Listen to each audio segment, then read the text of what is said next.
Je suis sûr, tu veux savoir pourquoi j'ai écrit ce stupide bouquin? Pourquoi? Pour que tu puisses venir au lancement à Paris et que je puisse aller droit sur toi et te dire merde où tu étais, toi. Non, t'as cru que je serais là aujourd'hui? Je suis sérieux, je crois que j'essayais de te retrouver en l'écrivant. Ok, ça, je sais que c'est pas vrai, mais c'est vraiment gentil de le dire. Je t'assure que c'est vrai. D'après toi, quelle chance avait-on de se rencontrer de nouveau? Après ce décembre, quasiment zéro. Mais on n'est pas réel de toute façon. On est juste des illusions dans le rêve d'une vieille dame qui sur son lit de mort voit défiler sa jeunesse, donc bien sûr qu'on devait se revoir.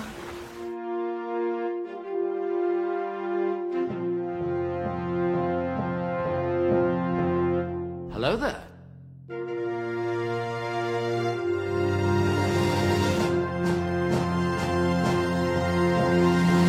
You take the red pill. Don't touch Zeus. Wingardium Leviosa.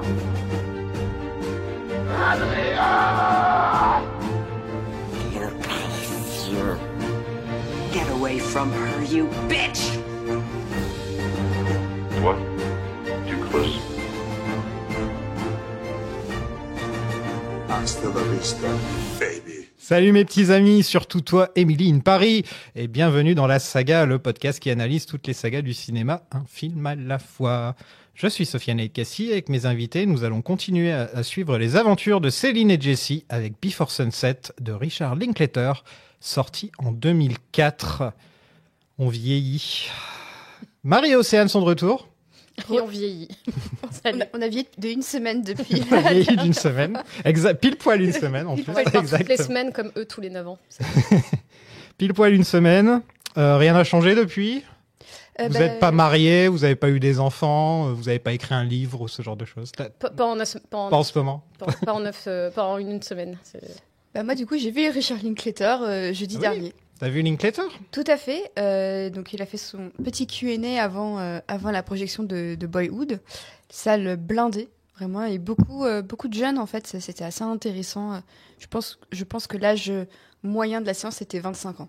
Ah ouais? Ouais. Donc, c'est trop cool de voir un public aussi jeune s'intéresser à ces films. Et ce qui est marrant, c'est qu'on lui a posé la question, vos dialogues semblent extrêmement naturels, fluides. C'est quoi la part d'improvisation dans votre cinéma? Et Linklater a dit, je déteste improviser. Ouais. Il n'y a pas d'improvisation sur mes plateaux. Et il disait que Ethan Hawke et Julie Delpy sur Sunrise voulaient improviser. Donc, il les a laissés improviser sur une prise. Et ils ont détesté ça. Et depuis, ils se sont tenus à carreau et ils suivent le script au mot près. Donc, j'ai trouvé ça assez marrant parce que c'est vrai que la semaine dernière, on parlait un peu de ce rythme et tout ça. Et j'ai trouvé ça marrant que, sans qu'il le sache, il avait apporté une réponse à une question qu'on se posait tous ensemble. Et c'était pour quel film Boyhood. Pour Boyhood, donc il a pas trop parlé des Before, j'imagine. Pas trop, non. Ouais. Donc Non. personne lui a posé. Alors, il y aura un nouveau Before ou un truc comme ça? Non, personne. Des choses qui se perdent. Hein. En vrai, tant mieux, parce que du coup, il a un peu parlé du tournage de sa comédie musicale qui sort en 2040. C'est une comédie musicale en plus? C'est l'adaptation de Merrily We Roll Along. Ok. De Stephen Sondheim. Ah d'accord. Okay. Et du coup, il disait que voilà, il tourne un peu chaque année à son rythme, pépère. Mais on le sentait aussi quand même un peu fatigué, donc je pense que là, le tournage de Merrily, plus la sortie de son film sur la Nouvelle Vague, plus la présentation à Berlin de Blue Moon avec Ethan Hawke aussi, je pense que le pépère commence à... Il est à la soixantaine, je pense qu'il commence un peu à être fatigué. Ça va s'appeler comment son film sur la Nouvelle Vague? Je crois que le titre de provisoire, c'est Nouvelle Vague. Ok, je vais regarder juste pour voir. Avec Zoé Deutch dans la peau de Gene Seberg. Ok, j'en avais entendu parler, ouais, d'accord. Et c'est marrant, mais l'an dernier, du coup, Linklater était à Paris pour une micro-rétrospective au Centre Pompidou. Et il avait présenté Hitman, donc une des rares seules séances françaises dans les salles. Et il y avait Zoé Deutch dans la salle et j'ai cru voir Gene Seberg. J'ai sursauté en me disant « Ah oui, non, c'est peut-être l'actrice, mais c'est pas Gene Seberg. » Elle est enterrée là, juste à côté. Ouais. Et régulièrement, je me promène dans le cimetière parce que je suis comme ça, tu vois, je suis goth. On en avait parlé la semaine dernière. On en a parlé la semaine dernière et je n'arrive pas à trouver la tombe de Gene Seberg. Elle est impossible à trouver, ça fait 12 ans que je la cherche et je la trouve pas. Mais t'es sûr que c'est le bon cimetière? C'est le bon cimetière, il est même marqué, faut regarder à tel endroit, etc. Je suis avec ma map pendant que j'attrape des Pokémon dans le cimetière. comme n'importe qui ferait. Bien sûr. Et donc, Jane Silverg, c'est un Pokémon rare, quoi. C'est un Pokémon rare, j'arrive pas à attraper Jane Silverg. Dit comme ça, c'est un peu étrange. C'est un peu bizarre. Il y a eu un film sur elle. Avec Kristen Stewart. Kristen Stewart, je l'ai Et pas Anthony vu. Mackie, me semble-t-il. Je l'ai pas vu. Moi non plus. Ouais. Vie compliquée, mais retournons à nos moutons. Puisqu'on se retrouve donc 9 ans plus tard pour enfin savoir si nos deux biforeux se sont retrouvés ou non. C'est avec ce film que vous avez découvert les bifores Moi, j'ai découvert dans l'ordre, dans l'ordre? Ouais. mais tardivement, plus ou moins à la sortie du troisième. Enfin, le troisième était déjà sorti peut-être depuis un an et j'ai enchaîné les trois. J'ai découvert le premier dans un avion. Je pense que c'est le pire endroit pour le voir. Et en fait, je l'ai arrêté et je me suis dit, non, je vais le regarder chez moi. En fait, je sais pas un film d'avion. C'est un trop bon film pour regarder Je vais dans pas l'avion. gâcher le film. Et du coup, j'ai dû regarder une Marvelerie ou un truc comme ça pour dormir devant. Ouais, moi j'ai du mal à regarder des films intéressants dans l'avion parce que je sais qu'ils censurent beaucoup de choses. Parce que tu peux avoir des enfants autour de toi, par exemple, tu vois. Oui. Et donc, la violence, le sexe, etc. est censuré. Bon, là, en l'occurrence, dans Before Sunrise, il n'y a pas tout ça. Il n'y a même pas beaucoup d'insultes, de trucs comme ça. Mais ouais, moi, je l'ai découvert quand celui-là est sorti. Quand Before Sunset est sorti. Et je me rappelle que je l'ai vu au cinéma. Et qu'ensuite, j'ai vu Before Sunrise. Et je me rends compte que ces films, on peut les regarder un peu dans le désordre au final, et c'est pas choquant. C'est un moment dans le temps, donc au final, peu importe dans l'ordre dans lequel tu le regardes, tu comprendras exactement ce qui se passe. Ils font un bon résumé de ce qui se passe dans le 1, de toute façon, quand ils en parlent. Donc, ouais, je vous conseille, si vous voulez le regarder dans le désordre pour voir ce que ça donne, n'hésitez pas. Moi, j'avais découvert d'abord Midnight au cinéma. Après, rentrer chez moi, j'avais enchaîné avec Sunset à 1h du matin, pendant que mes parents dormaient et que moi j'étais sur le PC du salon à regarder. Et puis en fait, j'ai terminé par Sunrise. Donc, j'ai Fait à l'envers, quoi. Je pense que c'est Tenet, mes versions. C'est un meilleur Tenet que Tenet. Ah, moi, j'ai commencé par le Parrain 3. J'étais pas trop chaud. Mais du coup, c'est intéressant, tu les as vus rajeunir, quoi. Je les ai vus rajeunir, donc c'est Benjamin Button, hein, on peut dire ça aussi. Mais ce qui est intéressant, c'est que je crois que j'en parlais un peu dans l'épisode précédent, mais du coup, j'ai jamais eu à idéaliser le couple Céline-Jessie parce que d'emblée, on m'a balancé que c'était compliqué entre eux, sans trop spoiler ce qu'on va se dire dans l'épisode sur Midnight, mais c'est le film où ils sont en pleine crise à de multiples niveaux. Et du coup, en fait, en revoyant Sunset, je me suis dit, ça va, en fait, c'est pépère leur vie, tout en voyant à quel point c'était quand même un peu compliqué pour eux, a priori, d'être en couple. Et en voyant Sunrise, je me suis dit, mais oui, ça tient du miraculeux et de la foi en l'autre. Donc, moi, j'ai trouvé ça intéressant de les revoir comme ça, un peu à rebours, et en me disant, je sais ce qui va se passer dans le prochain, mais comment ils vont terminer le précédent. Parce que parfois, on se dit c'est pas tant la destination qui compte que le voyage. Et je trouve que les Before, c'est une excellente allégorie de ce proverbe. C'est vrai. Et au final, ils pourraient en faire un nouveau où ils se rencontrent enfants. Ce serait bizarre. En fait, ils sont pas au courant qu'ils s'appellent Jessie et Céline. Je voulais revenir un peu en détail sur l'histoire de la fameuse Amy, donc qui a inspiré Linklater à faire ses films. C'est après la sortie de Before Sunset, je crois que j'avais dit Sunrise, mais c'est après la sortie de Before Sunset qu'il a appris qu'elle était morte, en fait. Oui. Voilà, c'est après la sortie de Before Sunset. Oui, je crois que c'était assez tard. Un ami à elle a contacté Linklater après avoir eu vent de l'histoire, quoi. Après avoir vu Before Sunset, il s'est dit, et qu'il a appris donc que Linklater était inspiré de quelqu'un. Et qu'elle, en fait, elle était morte donc 10 ans avant, juste avant que Before Sunrise ne soit filmé, en fait, juste avant apparemment. Et en fait, Linklater, il avait fait Sunrise dans l'espoir justement d'essayer de la tirer et de la retrouver. Et c'est ce que Jessie fait dans ce film-là avec son livre, quoi. Ouais. Oui, et puis en plus dans une librairie de Paris qui a un croisement entre à la fois la langue anglophone et la langue française. Enfin, moi, j'adore ce début. Puis c'est un coin de Paris. D'emblée, il t'installe un peu comme le Paris romantique, un peu intello, qui va se poursuivre tout au long du film. Mais c'est un très bon choix de commencer dans une bibliothèque. Là où dans le premier, c'était dans un train. Et là, il y a un truc un peu plus immobile. Et en même temps, tu es juste de passage quoi, dans une librairie. Mais je trouve que c'est assez intéressant de la part de Linklater En fait, il y a beaucoup de choses qui sont inspirées de la vraie vie dans ce film, encore plus que dans le précédent, j'ai l'impression. Le début est très très méta, quoi. Ouais. Avec les journalistes qui posent avec leur plus bel accent français. Do you Tell me, Ouais, Ethan Hawke. C'est terrible. Mais oui, en fait, il pose les questions que le public se pose. Est-ce que vous l'avez retrouvé? Est-ce que vous vous êtes revus et tout? Et c'est les questions qu'on se posait nous en fin d'épisode la semaine dernière et que tout le monde s'est posé entre les deux films, quoi. Puis il y a l'arrivée dans le plan. En fait, le premier plan de Julie Delpy dans le film, il arrive d'un seul coup. Oui, Et c'est un jumpscare. c'est presque un jumpscare et en même temps on se dit oh, elle est là. Mais On ça, sait qu'elle sera là, elle est sur le poster, donc tu te dis logiquement. Ouais, mais elle lui, sera là. il savait pas. Et lui, je pense que Ouais. ça lui a fait l'effet d'un jumpscare, en vrai. Oui, et on peut voir qu'il fait. Il n'y a pas vraiment d'expression en français pour ça, une double take, où il regarde, ensuite il regarde devant lui, et ensuite il regarde vers elle. Genre, je l'ai imaginé ou pas pendant un quart de seconde. Toi, tu peux croire qu'il y a 9 longues années de ça, on se promenait dans Vienne? 9 années? 9 ans, c'est non, ça impossible, l'était. ça. Je sais, ça me semble il y a 2 mois, mais c'était l'été 94. Merde. À l'origine, Linklater voulait que le film se déroule à 4 endroits du monde, donc 4 endroits différents. Et il voulait avoir un bien plus gros budget. Donc je me demande comment il aurait fait ça. Est-ce que ça aurait raconté, par exemple, quand il se revoit 6 mois après, on a donc à Vienne, ensuite Paris, ensuite les États-Unis, ensuite un autre endroit. Je trouve que c'est pas plus mal d'avoir continué la tradition de faire simple, en fait. Ouais, c'est peut-être celui des trois qui est le plus restreint en fin de compte, parce que même au niveau des interactions avec les gens qu'ils croisent, même dans Before Sunset, il y a beaucoup plus de gens qui croisent dans les rues avec lesquels ils ont des interactions qui coupent un peu leur conversation.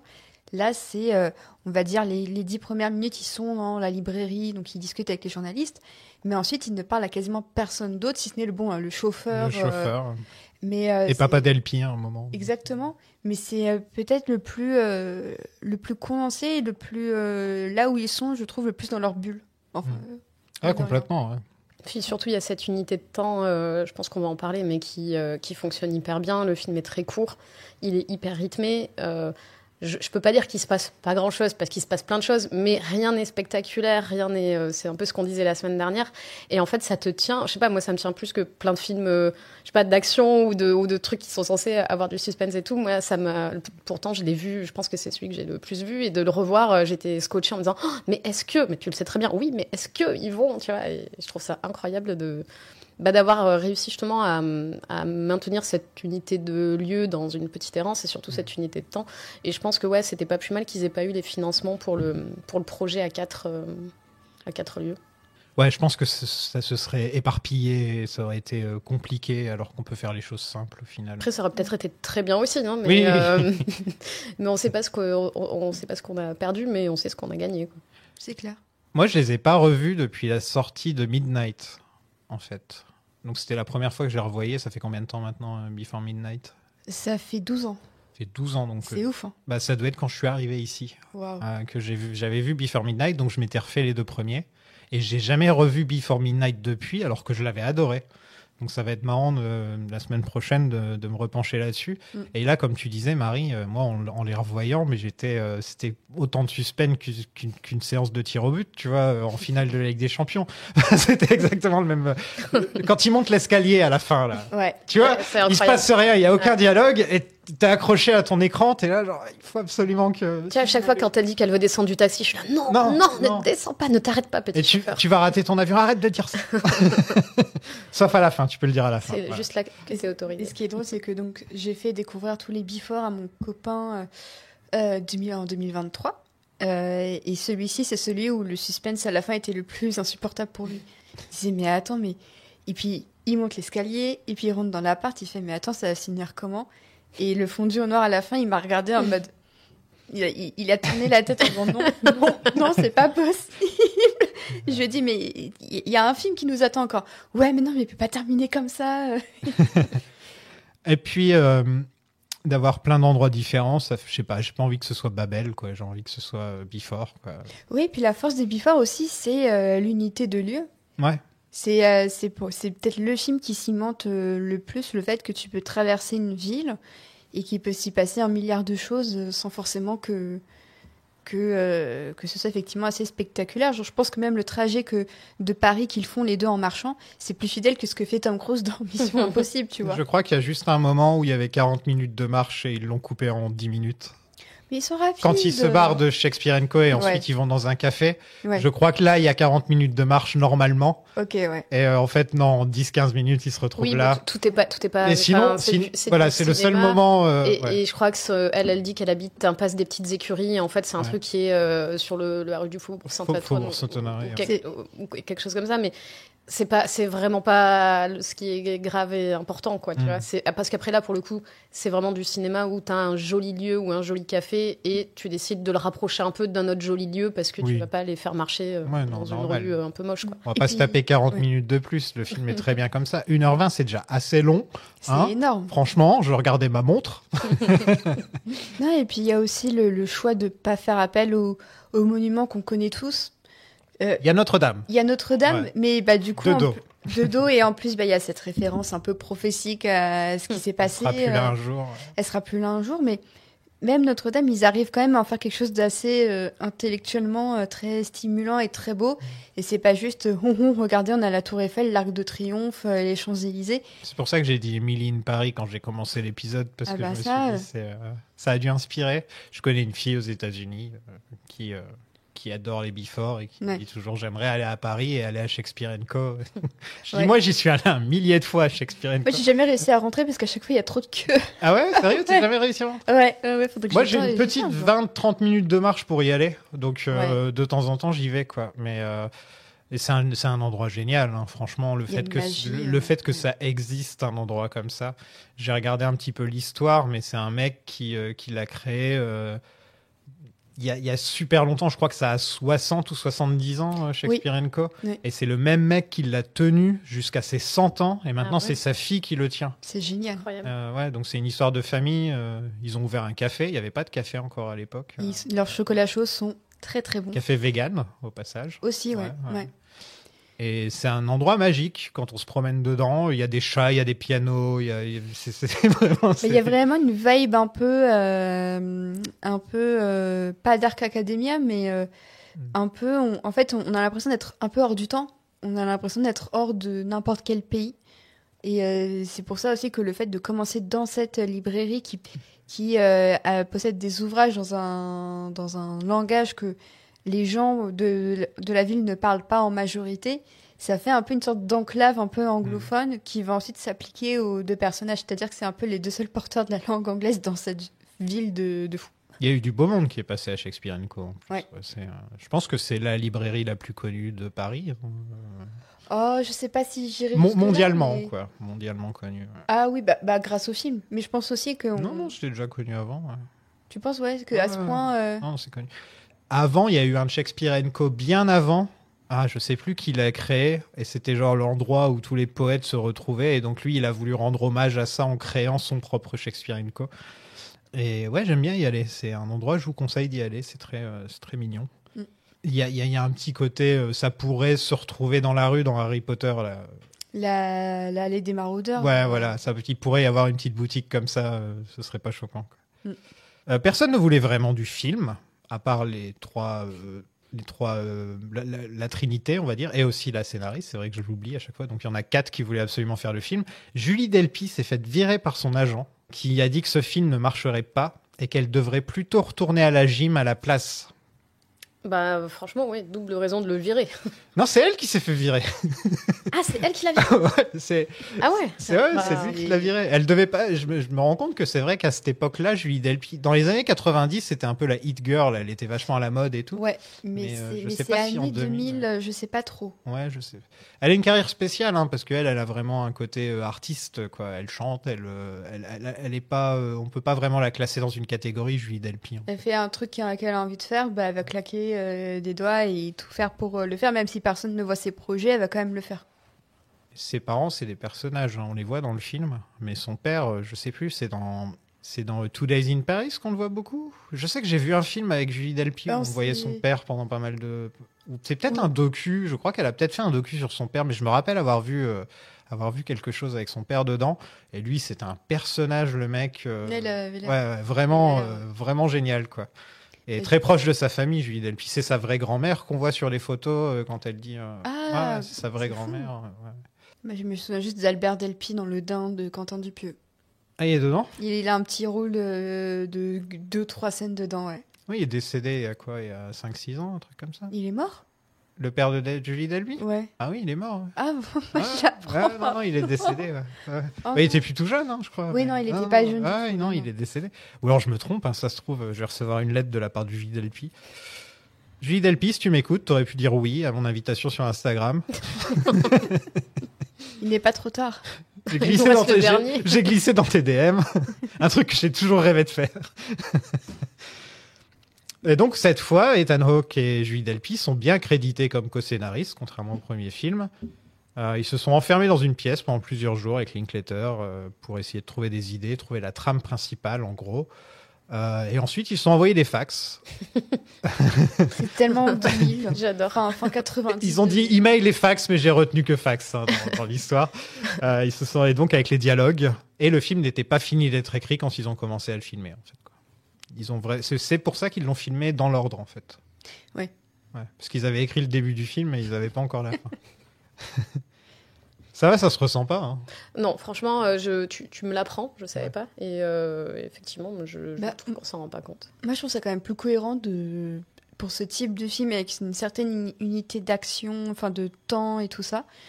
Je trouve ça plus cohérent de commencer par le début, de terminer par la fin. Bon, sauf quand tu dois louer un décor exceptionnel ou tourner dans une rue ou quoi. Mais moi, ça m'étonne pas du tout comme processus. C'est drôle, je trouve, qu'en gros, chaque acteur envoyait ses monologues. Oui. Ouais, ils venaient tous avec je veux dire ça, et Linklater ensuite il réécrivait, il disait non, ça va pas, ça va. Oui, en fait, il disait que pendant des années, il s'était parlé par mail, mais oui, peut-être que ça a commencé par fax aussi, ouais. Mais que lui, voilà, il avait compilé un peu tous les trucs et qu'il se réécrivait un peu et tout. Enfin, je trouve ça assez chouette de se dire que. Enfin, ils le disent souvent dans les interviews et tout, que c'est pas une suite qui est motivée par l'argent, parce que c'est pas des films qui, même si c'est pas des films qui perdent de l'argent, mais c'est des films qui en rapportent quand même très peu. Très peu. Mais du coup, c'est assez marrant. Ils disent vraiment, personne nous l'a demandé, ce film, on le voulait vraiment, et je trouve ça trop chouette de dire, bon, on a eu un premier projet fin des années 90 avec 4 volumes machin qui s'est pas fait, mais quand même, on a continué à s'envoyer des pages et des pages de monologues, de dialogues, de scènes, d'idées et tout, et de travailler dessus sans savoir si un jour il y allait y avoir quelque chose. Et je trouve ça assez beau qu'ils aient réussi à le faire finalement sous cette forme, quoi. Le procédé créatif est très intéressant entre ces trois-là, quoi. J'espère que quand ils seront un peu plus vieux, ils vont se réunir encore à nouveau. Ce serait sympa. Et d'ailleurs, Ethan Hawke, qui est un acteur que j'ai jamais trop apprécié, Ethan Hawke comme mec. Je sais pas pourquoi, il y a un truc dans sa tête. Je sais pas, il fait peut-être trop. Il faisait peut-être trop American beau gosse quand j'étais jeune, et donc j'ai. Moi, j'ai eu Gattaca et ouais. Ça a changé ma vie. Très tôt dans ma cinéphilie, il y a eu Gattaca. Je me suis dit, ouais, je pourrais regarder. Alors, pas tout, parce qu'il a quand même pas que des chefs-d'œuvre à son actif. Mais je pourrais regarder pas mal de films parce qu'il est dedans. Il a fait un film de super-héros, lui, ou il est jamais tombé dedans? Il a tourné dans Moon Knight avec Oscar Isaac. Ah oui, c'est parce vrai. Qu'en fait, ce truc, ouais. Pendant la pandémie, en fait, au moment où Oscar Isaac avait reçu les scripts, ils n'avaient pas encore casté le méchant. Et Oscar Isaac a croisé Ethan Hawke dans une boulangerie, il lui a fait hey, tu veux venir t'amuser avec moi sur un Marvel? Et ils ont dit tu veux venir cachetonner un peu? Ouais, pas de problème. Bah franchement, mais moi ça me dérange. Il n'avait pas de monnaie pour acheter son pain, donc il est venu quoi. On va faire un petit Marvel. Et moi ça me dérange pas dans la mesure où après il continue à bosser avec des Linklater et à faire ses petits projets avec sa fille dans son coin qui sont hyper indés de chez indé. Moi, je dis, si tu prends l'argent de Marvel pour faire tes propres projets avec peu de moyens, franchement, c'est la vie rêvée. Hein. Mais là, en le redécouvrant, donc en revoyant les Before, je l'adore. Il est super dans les Before. Et je m'en veux de pas l'avoir aimé avant. C'est vraiment. C'est la maturité, tu vois. Ouais, c'est ça. Je vieillis. Je suis même plus vieux que les personnages du film. Ils ont quel âge dans le film là? Ils ont 32, 33, non? Ouais, je pense parce qu'ils avaient 22, 23 dans le premier, donc 9 ans plus tard. Ouais, je pense qu'ils sont à 32. On sait même pas s'ils ont tous les deux le même âge ou en fait. Mais en fait, on sait jamais quel âge ils ont parce que ils se demandent pas quand ils se rencontrent, ils se demandent pas quel âge ils ont. Bah, on sait même pas le nom de famille de Céline, je crois, par exemple. On sait le nom de famille de Jesse, mais... Jesse parce qu'il a écrit un livre, mais Ouais. tu vois, on sait même pas le nom de famille de Céline. Le film est sorti pas longtemps après la fin du mariage entre Ethan Hawke et Uma Thurman. Ouais. Divorce très difficile entre Très les deux. compliqué parce qu'il a pécho la babysitter. Voilà. Classe. Et surtout, ils se sont mariés parce qu'elle était enceinte. Oui. Et donc ça revient quand même, c'est un truc qui revient pas mal dans le film. Et je me suis dit, c'est marrant, Ethan Hawke, il a pas été jusqu'à dire qu'il s'était tapé la babysitter, mais c'est juste le petit truc qui manque pour que ce soit vraiment sa vraie histoire. Quand Ouais. t'as l'impression, quand il parle de on s'aime plus vraiment, on se regarde plus, on couche plus ensemble, etc., tu sens que c'est du vécu, quoi. C'est un peu plus noble de dire je raconte ça, mais dans le film, je vais recroiser mon amour d'il y a 9 ans plutôt que de dire je me suis tapé la babysitter. Quoi. Il y a combien d'acteurs d'Hollywood qui tombent dans le panneau de la babysitter? Bah, Jude Law, Ben Affleck. Ben Affleck. en a Vous beaucoup. avez accès à des listes que j'ai pas Non, vues, non, moi. non. Je le sais Schwarzenegger. pas tout ça. Schwarzenegger, Schwarzenegger. il a même fait un gamin. Ça. Ouais, il a fait un gosse. Ouais, non, c'est un truc qui revient vraiment tout le temps. Dès qu'il y a un divorce, tu peux te poser la question, est-ce qu'il y avait une babysitter dans le tas, quoi. Ouais, exactement. Est-ce qu'il y avait juste une jeune femme qui passait régulièrement sous ses yeux, en fait, de base, babysitter ou pas, quoi. Si j'étais une femme, j'engagerais un robot pour s'occuper des Ça, c'est enfants. le titre d'un film Blumhouse. hein. C'est le pitch. C'est Rocky 4. Rocky 4, ouais, voilà, c'est ça, c'est tout à fait Rocky 4. Mais après, je crois par contre que maintenant, Ethan Hawke et Uma Thurman, ils sont quand même assez Ah, ils sont en, potes, bon- maintenant, en ouais. bonne entente. Bah, Uma Thurman, elle était pas qu'un milliardaire français ou un truc comme ça. Je sais Bon, qu'à un moment on est donné- rentré dans les à un moment dans donné, le là, closer, là, on est À rentré un dans moment donné, elle l'instant était un closer. peu avec Quentin Tarantino aussi. tu Oui. sais, pendant 2-3 mois, tu Puis à vois. cause d'elle, à cause de lui, elle a eu un accident de voiture. Ouais. Bref, retournons à Ethan Hawke. Pas d'accident pour lui. Non, j'espère, on touche du bois. Ouais. J'ai pas réussi à trouver pourquoi est-ce qu'ils ont décidé de choisir Paris, parce qu'au final ils peuvent aller où ils veulent, hein. Ils peuvent écrire l'histoire où ils veulent, mais ils ont décidé de mettre la balle dans le camp de Céline, en fait, que ça se passe à domicile pour elle, quoi. Mais c'est pour ça que je serais pas étonnée si, très hypothétiquement, il y a un 4, bah, ça se passe aux US. Mm. Pour moi, ce serait peut-être la conclusion. Au logique. Texas. Au Texas. Mais c'est intéressant Paris parce que c'est quand même aussi une ville porteuse de beaucoup de romantisme, contrairement aux États-Unis où t'as pas de ville de l'amour aux États-Unis. Las Vegas. Ouais, Non, ouais, c'est pas le même amour, hein. l'amour de. On va L'amour dire de, ça à Nora. l'amour de se marier avec la première qui. Avec la babysitter, là, tu vas te On pourrait marier. dire ça à Nora, en effet. Ah, non. J'ai proposé à quelqu'un de m'épouser à Vegas. Cette personne l'a refusé. Ah non, mais en plus après. Mais m'a dit c'est- peut-être dans un an ou deux. Mais après, c'est très cher aussi. Après, bah, si tu veux faire certifier ton certificat de mariage de Vegas, c'est très très cher de le faire Ah ouais certifier en France. C'est Même si plusieurs c'est centaines Elvis d'euros. qui le fait. Ouais, c'est plusieurs centaines d'euros. Donc, Ton rêve, ton rêve mais s'écroule. c'est Elvis qui me l'a signé. C'est valide partout, c'est Je- Elvis. Mais je préfère prévenir parce que il y a d'anciens amis de mes parents qui avaient tenté parce qu'ils étaient un peu rock'n'roll et tout ça, et ils se retrouvaient avec une facture salée pour faire attester qu'ils étaient bel et bien mariés Ah, en ok. France. Ouais. Donc voilà, le petit conseil. Bon, Vraiment, j'apprends plein de trucs ce soir. Ah ouais. bon, bah, j'irai me marier à Atlantic City, alors, comme tous les Exactement. losers. Le dernier Before à Atlantic City, ce serait très drôle. Quelle Non, horreur. On n'en veut pas. Non, mais Paris, voilà, a quand même en plus cette réputation un peu de ville de l'amour. Il y a quand même beaucoup. Enfin, c'est une ville où il est très facile de marcher. C'est vrai. Encore plus aujourd'hui, d'ailleurs. Encore plus aujourd'hui. En plus, tu peux faire du vélo. Tu peux Ouais. faire un before où ils sont sur un vélo. Non, ça, c'est un truc que j'apprécie avec Paris. Ouais. On est encore loin des Hollandais, etc. Bien sûr, hein, je veux mais- dire, mais c'est bien qu'on puisse marcher, moi. Ouais. Et puis, je trouve aussi qu'à Paris, comme pour Vienne, où il passait quand même devant des choses un peu historiques, je pense à la scène du cimetière dans Sunrise, bah, dans celui-ci aussi, il passe par pas mal de monuments, et il y a une réflexion aussi sur la continuité de la vie, bah, de la phrase sur Notre-Dame qui était assez dingue avec le recul. Et je trouve que philosophiquement, c'est peut-être plus intéressant de continuer à placer ça aussi en Europe. Parce que c'est quand même 3 films qui se déroulent en Europe. Et même bah, pour Jesse, c'est aussi c'est difficile pour lui de savoir un peu où se trouver dans ces 3 pays. Mais c'est bien pour une fois que ce soit le mec qui soit en difficulté. Et puis moi je pense que juste niveau très pragmatique, c'est s'il est en tournée, qu'il n'a toujours pas retrouvé celle à qui il pense, pour laquelle il a écrit, enfin à propos de laquelle il a écrit un livre et tout, bah c'est logique aussi que sa date à Paris, ce soit un peu son espoir de se dire, vu que 9 ans auparavant, lui c'est pas entre-temps qu'elle a vécu à New York et tout, 9 ans auparavant elle repartait à Paris, c'est aussi un peu logique que lui se dise, bah peut-être qu'à Paris je vais la recroiser, c'est ma dernière date de tournée, je fais une dédicace là-bas, et un peu comme Linklater se disait peut-être que Amy va surgir à une projection d'un de mes films. Je viens d'y penser, il y a 6 mois, 1 an, il y avait mon pote Steve qui est un auteur assez reconnu, qui venait signer son livre à Paris et qui me racontait qu'à Paris, il voit toujours cette même Française et tout, et que il me dit: pourquoi est-ce que toi, tu as du succès aux États-Unis et moi, j'ai du succès en France, mais à domicile, on est nuls. Comme ça, il m'a déjà dit cette phrase. Je sais pas. Et il me disait, ah, ta vie ici, elle est rêvée à Paris, regarde. On était à côté du Panthéon, en plus, donc quand tu dis ça, voilà, tu peux rien dire, quoi. C'est pas à Los Angeles où il y a un Panthéon, je te le dis. C'est pas... Et ouais, j'ai pensé à lui. Je me suis dit, tiens, c'est marrant. Il a lui aussi eu son expérience Before Sunset quand il vient ici avec une Française et il signe son livre. Et je me demande, il faudrait que je lui demande, est-ce que tu es allé à Shakespeare & Co? C'est une idée de date pour lui et cette jeune femme. Je vais vous laisser manger votre chocobon. Ouais, désolé. Vraiment, dès qu'il y a un truc en off, on en profite.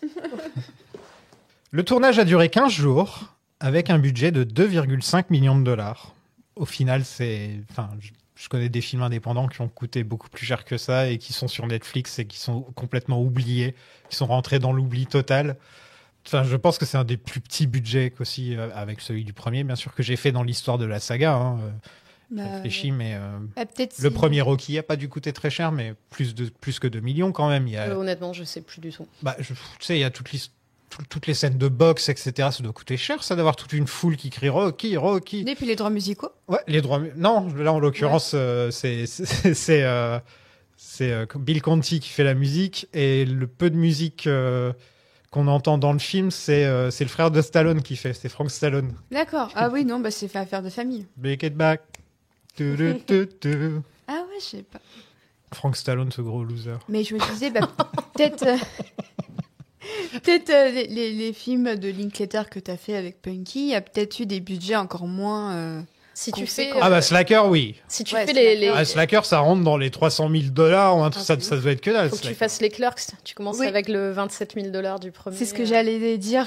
Les Clerks, ça peut être très drôle. Oui, il faudrait que je fasse les Clerks. Je viendrai pour le premier après. J'ai des invités en après, plus. Punky en l'occurrence. Ouais. Tu viendrais juste pour le premier, mais pas pour les autres. Tu veux pas venir pour celui où il y a un âne Moi, justement, dans la carrière de Kevin Smith, dans le film et dans la carrière de Kevin Smith, je m'arrête à l'âne de Clerks 2.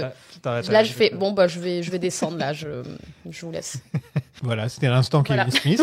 Parce que quand on parle de Linklater, il faut de temps en temps parler de Kevin Smith, parce que c'est un peu la même. C'est comme quand tu parles de Paul Thomas Anderson, il y a Tarantino qui va rentrer dans la conversation. C'est des gens qui ont commencé au même moment. Je trouve que c'est des films un peu jumeaux, quoi, à leur début, tu vois. Ouais, complètement.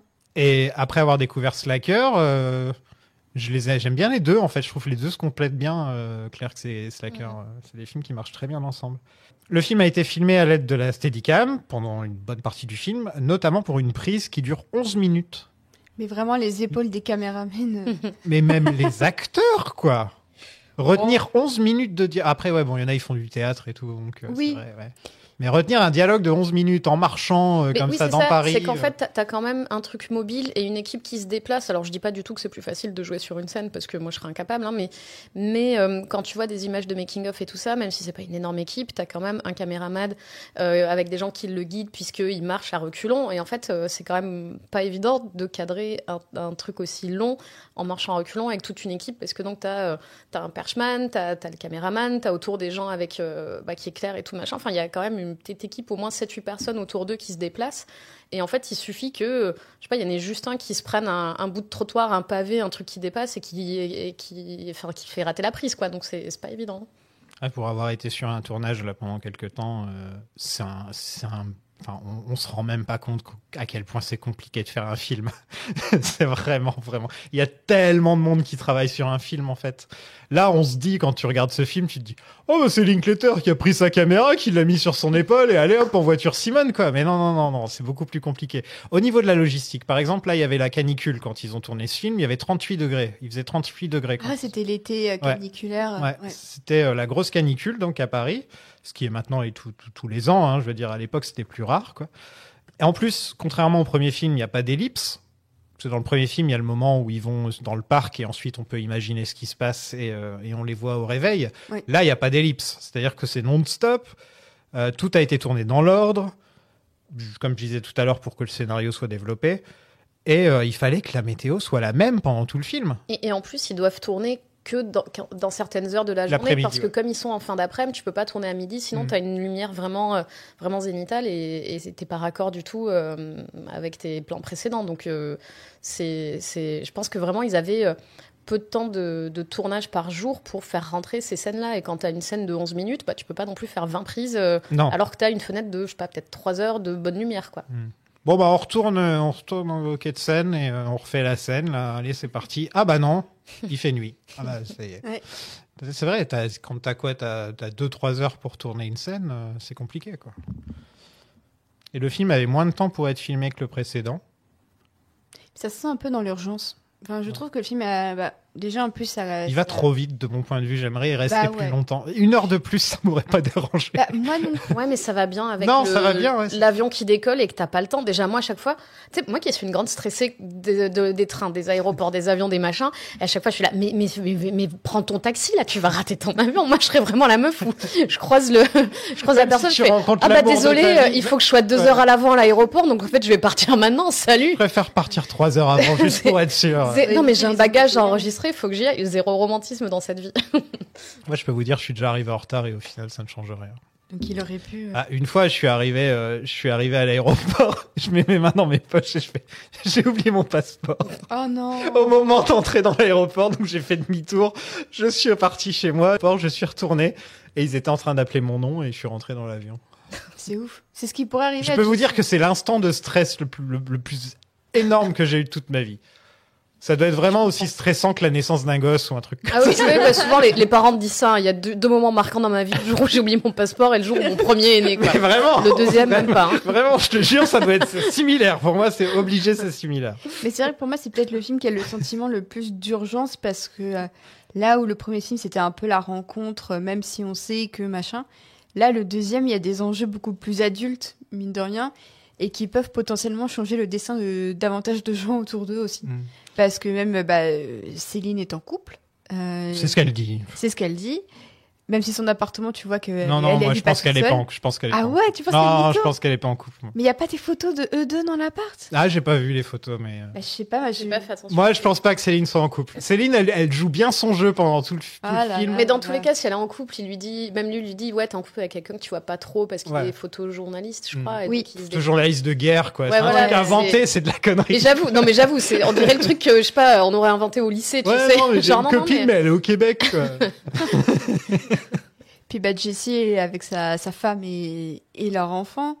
Et du coup, il y a... Lui aussi, il ment. Ouais. Non, alors lui, il ment pas, mais c'est quand même un truc qui arrive au milieu du film. Il a une bague. Oui, bien sûr, mais c'est un truc... C'est le seul petit détail au début qui peut nous laisser croire qu'ils sont mariés. Et c'est un truc qui est un peu... moi, j'aime bien... En fait, je te rejoins sur l'urgence. Je trouve que, en fait, ils font pas le même usage de la langue et du dialogue et du discours, quoi. Parce qu'en fait, même quand il y a des trucs un peu... des discussions un peu genre casual, machin... Tu sais, même quand elle dit « Ah, du coup, il paraît que t'es mariée », tu sais, genre, alors que c'est vraiment le truc... Je pense que nous, la première fois qu'on l'a tous vu, on s'est tous dit « Quoi, il est marié, oh mon Dieu, ça y est, mon rêve et mon film s'écroulent ». Et en fait, tu sens que il parle aussi un peu de choses et d'autres. Il y a des, on va boire un café, on parle un peu, on retrouve un peu cette espèce de fougue et de connexion qu'ils avaient.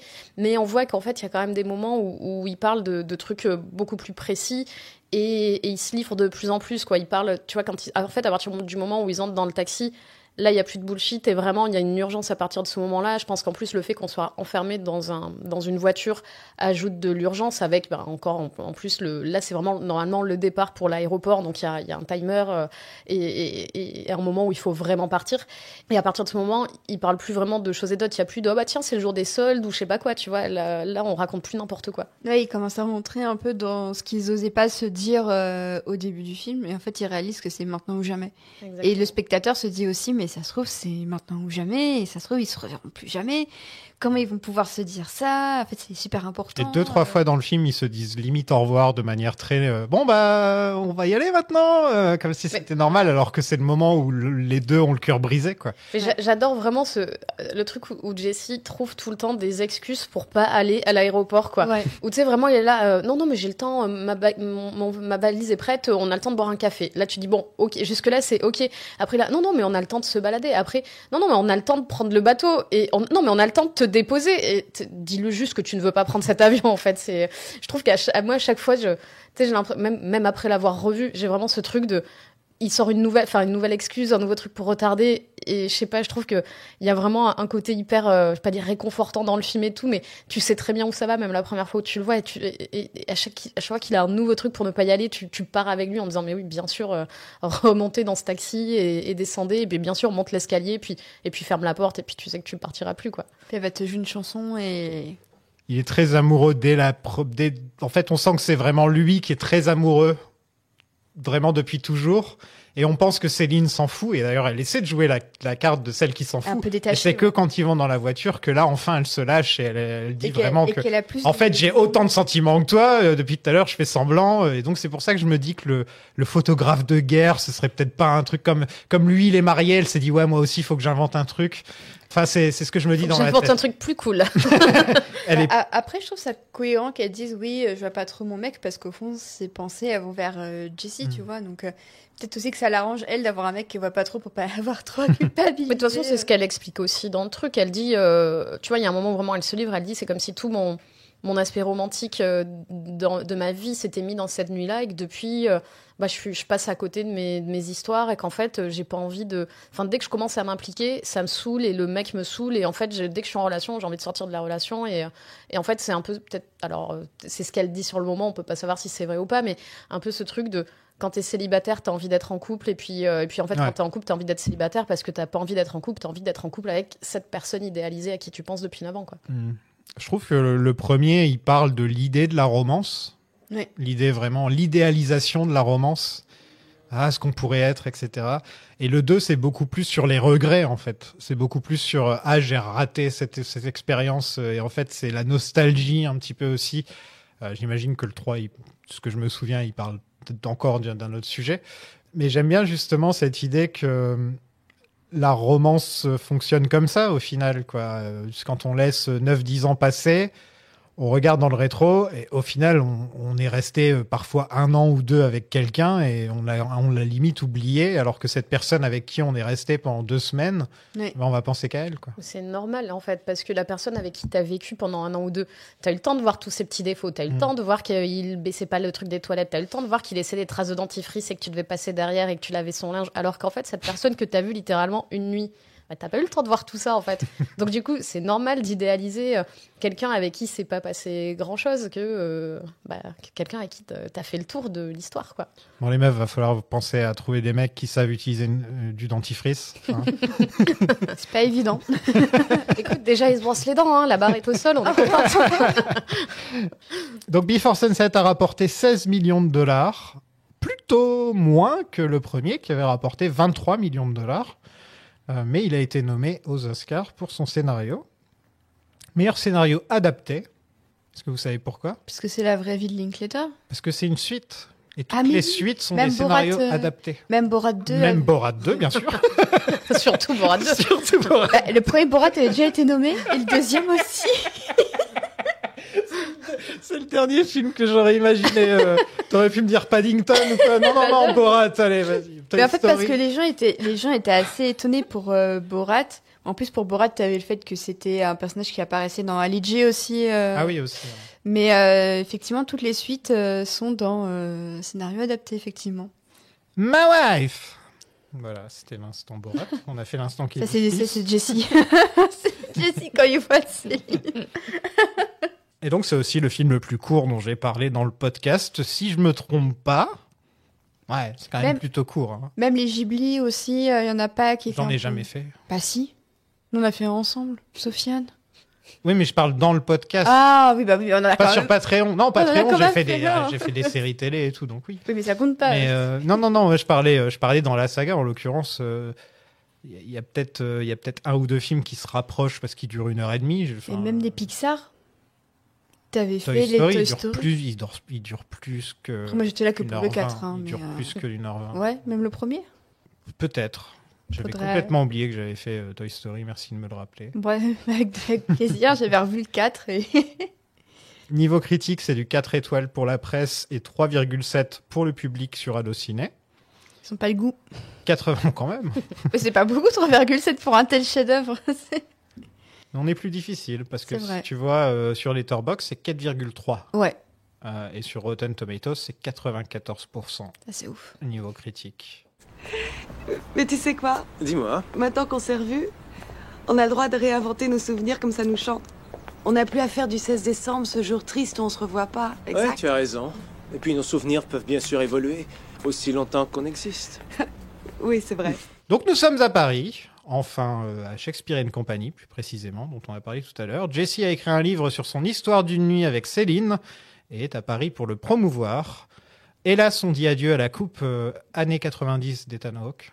Oui, Ouais. c'est peut-être la coupe de lui dans les Before que j'aime le moins, celle du 2. Ouais, on brosse un peu comme ça. Ouais, Tom pas Cruise très avait la fan. même à cette époque-là, ça lui allait pas ouais, trop. Ouais, non, c'était pas emballé. Je Ouais. préfère le 3 quand il a des cheveux un petit peu plus longs. Il a une frange là. Une sorte de frange, mais je trouve que ça correspond bien. Mais j'aime bien parce qu'en plus tu vois un peu les cheveux grisonnants qui commencent à arriver et j'aime bien. Mais on a déjà parlé de tes daddy issues. Oui, c'est vrai. Il veut un but dans la vie au-delà du bonheur, c'est-à-dire que la vie normale ne l'intéresse pas trop et il doit aller prendre un avion. Mais Céline est là et ils se font la bise.